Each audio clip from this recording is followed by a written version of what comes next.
भक्तों,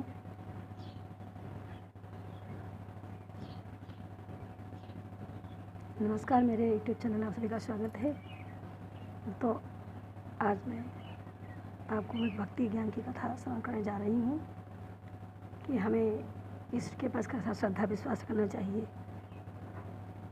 जब ईश्वर पर जो भक्त श्रद्धा विश्वास रखते हैं, अटल विश्वास रखते हैं, ईश्वर से प्रेम करते हैं, भगवान से प्रेम करते हैं, तो भगवान की सहायता करने के लिए अवश्य आते हैं। और सच्चा सहारा वास्तव में भगवान का ही, परमपिता परमात्मा का होता है। तो आइए भक्ति ज्ञान की तरफ चलते हैं। आध्यात्मिक ज्ञान की कथा है। ज्ञान सागर में डुबकी लगाकर आप सभी लोग इस कथा का मनन चिंतन करें। ईश्वर पर विश्वास रखने की कहानी भक्तों इस प्रकार है कि बरसात का महीना था, घनघोर अंधेरा छाया हुआ था, बादल उमड़ाने लगे। जो है जंगल का स्थान था, सघन वन था, और वन में आप सभी जानते हैं कि जो है विषैले जानवर और पक्षियों का वास रहता है।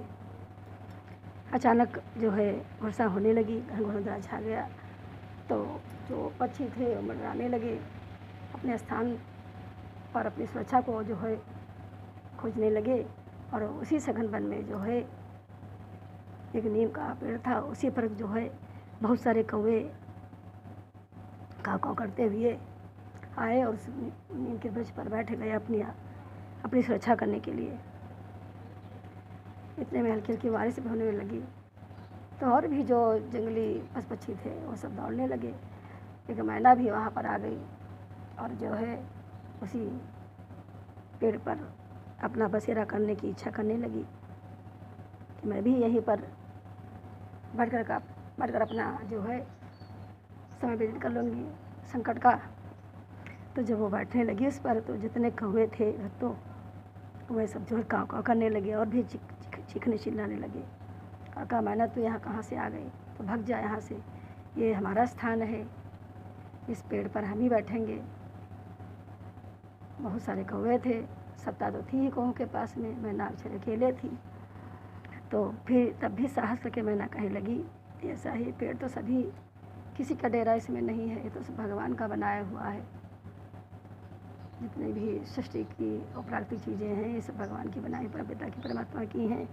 इसलिए तुम लोग भी बैठो और मुझे भी रात भर का समय काटने दो। इस संकट के काल के समय में सुरक्षित होकर के इसी पेड़ पर बैठूंगी। तुम मेरे भाई के समान हो, मैं तुम्हारी बहन के समान हो, मुझे तुम्हें मेरी सहायता करना चाहिए। जो इस तरह से मैंने ने कहा, तो जो खूंखार जो है कुछ कौवे थे,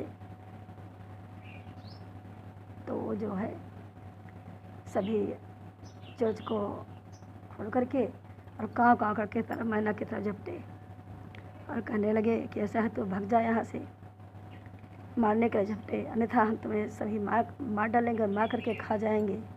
तुम्हारी भलाई इसी में है, तो यहाँ से चली जा। और ऐसा कह करके उसके तरफ अपनी चोंच को फैला करके 5-6 कौवे जो थे दौड़े। मैना उसमें बेचारी अकेली थी, कौवे बहुत सारे थे भक्तों। तो इस प्रकार जब कौवों ने कहा, तो मैना फिर जो है डर गई, भयभीत हो गई, और वाजिब भी था भयभीत होना, किंतु वो भयभीत नहीं थी, उसको ईश्वर पर पूरा विश्वास था, आस्था थी। कौवों के बारे में ऐसे बताया गया है कि इनकी आवाज़ भी सुरीली बहुत होती है, और साथ में ऐसा समझ के मैना वहाँ से चली जाती है और दूसरे जंगल में जाती है। और कौवे कहने लगे, अगर इतना तुझे अपने ईश्वर पर विश्वास है, आस्था है, तो तू मेरे यहाँ स्थान से क्यों नहीं भाग जाती और जाकर किसी दूसरे स्थान पर जाकर के अपनी सुरक्षा कर ले। मुझसे क्यों सहायता मांग ली, भगवान से सहायता मांग।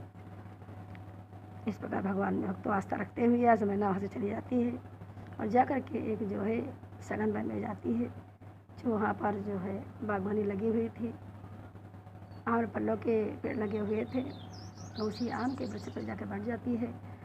दुर्भाग्य से होता क्या है, रात बीत गई, रात में बहुत भयानक आंधी आती है, बारिश होना शुरू हो जाती है, घनघोर अंधेरा छा जाता, आंधी आ जाती है,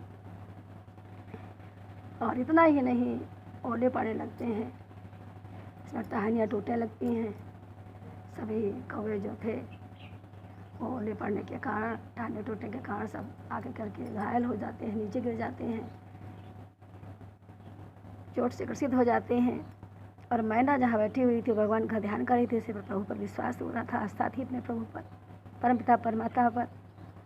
तो वो जो है जिस पर से बैठे उससे एक टहनियाँ टूटती है और टहनी जा करके ज़मीन में धंस जाती है। ज़मीन में धंस जाती है टहना, मैना देख करके ऊपर से उतरती है और उतर करके उसी टहनी के नीचे जो डाल गिर गई थी उसी के नीचे छिप करके बैठ जाती है। इसलिए भक्त और आत्मा भगवान का ध्यान करती है, उसका चिंतन करती रहती है, तो उसे जो है उसका कोई प्रकोप नहीं पड़ता है, ओलों का ना आंधी थपेड़ों का पड़ता है। और रात भर अपने आराम से सुरक्षित बैठी रही वहाँ। और कौवों की दशा बहुत दुर्दशा खराब हो गई, भक्त बहुत घायल हो गए और फड़फड़ाते हुए धराभूमि पर पड़े हुए थे। भगवान का जिस अपमान किया था उसी भगवान का चिंता स्मरण कर रहे थे। इधर प्रातः होता है, सुबह होता है, मैना फिर अपने जो है उसी टहनी से बाहर निकलती घोंसले से और जो है चिचिहाने लगती है, भगवान को धन्यवाद देती है, परमात्मा का चिंता स्मरण करती है और अपने नभमंडल में विराजमान करते हुए विचरण करते हुए जा रही थी। जाते जाते वहीं पर पहुंच गई जहाँ पर कौवे घायल पड़े हुए थे। घायल कौवों ने देखा, मैंने की आवाज़ को सुना, कहा मैना बहन ठहरो, तुम्हें कोई चोट नहीं आई, तुम कैसे बच गई? कहने लगे मैना कि जिसको परमात्मा पे सच्चा विश्वास होता है, श्रद्धा होती परमात्मा के प्रति, वो सदैव परमात्मा उसकी रक्षा करने के लिए आते हैं। और हम सभी घायल पड़े हो, देखो जो जिसका हित सोचता है उसका यही हल होता है। और परमात्मा जिसको जो विश्वास नहीं रखता भक्तों, इस प्रकार परमात्मा आस्था रखने वाले की सदैव परमात्मा रक्षा करने ले आते हैं और हर तरफ से अपनी कृपा की वर्षा उस पर करते हैं। उसको किसी प्रकार की चिंता करने की जरूरत नहीं होती है, बस अपने दायित्व कर्मों का ध्यान रखना चाहिए, अपने व्यक्तित्व और चरित्र को सदैव निखार देना चाहिए। आदर्शता का जो है इतिहास प्रस्तुत करते हुए परमात्मा का चिंतन करिए, अपने बुद्धिवाणी और विवेक से कार्य को लेकर के अपने जीवनचर्या को कमल के पुष्प के समान सदैव निखार देना चाहिए भक्तों। यही से वाणी को विराम देती हूँ।